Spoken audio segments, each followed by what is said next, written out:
Yeah. Hello people, I am Anuj Shah, a final year undergraduate in the Department of Materials Science and Engineering. I am interning at Goldman Sachs Bangalore as a summer analyst in the Securities Division.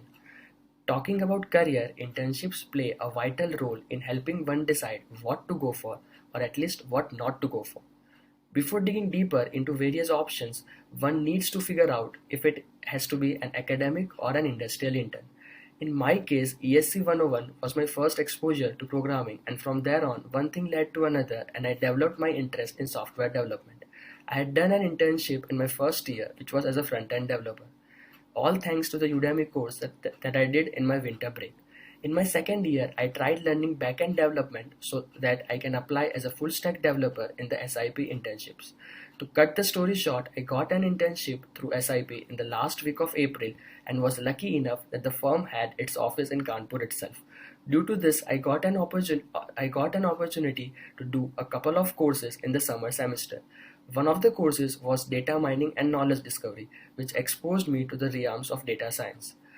That being said, one thing which I realized during the entire internship season is that the companies usually do not want the best guy.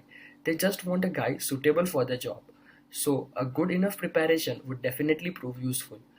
In my case, I started my preparation somewhere near mid May. Being from a non CSE electrical or an MTH branch, I first made a list of the companies that I was eligible to apply for. Next, I tried contacting the seniors who were interning over there or have already interned. It was all to just know about the project that they were doing or also how I should prepare for a particular company's role and stuff like that. I can't stress enough on the importance of this step as this gives you a direction to follow. So next, I'll talk about the resources and the preparation strategies.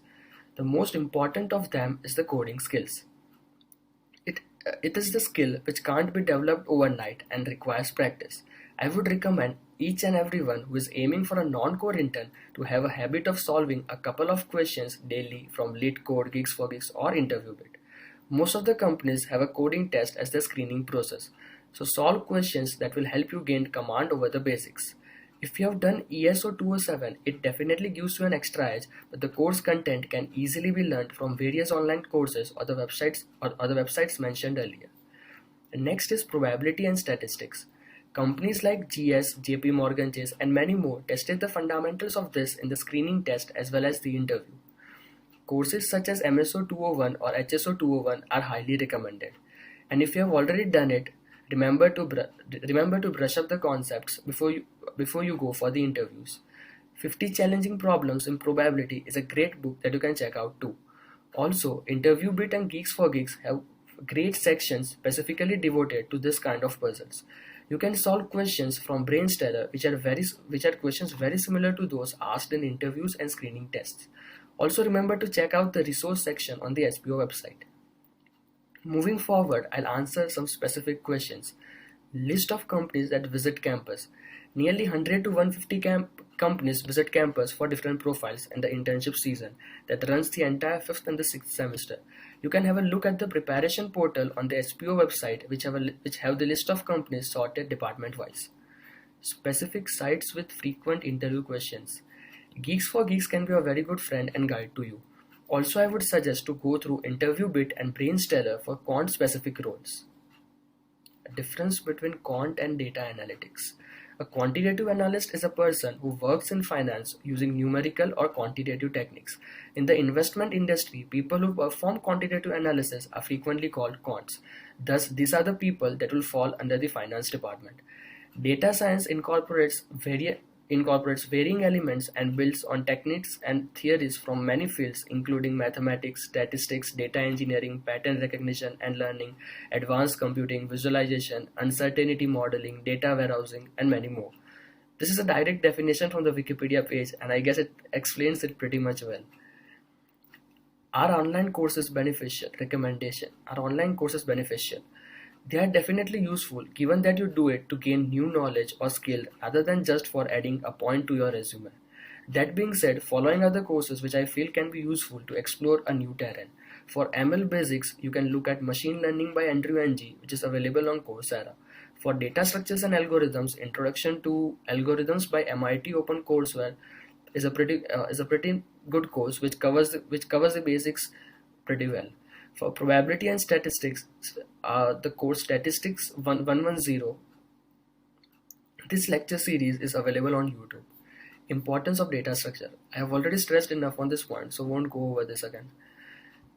Can web development help bag an internship offer? Well, yes and no. Depends on the role which you are applying for. But still, I would say that work experience creates a positive impact. Having E or F grades in some courses, will that be a problem?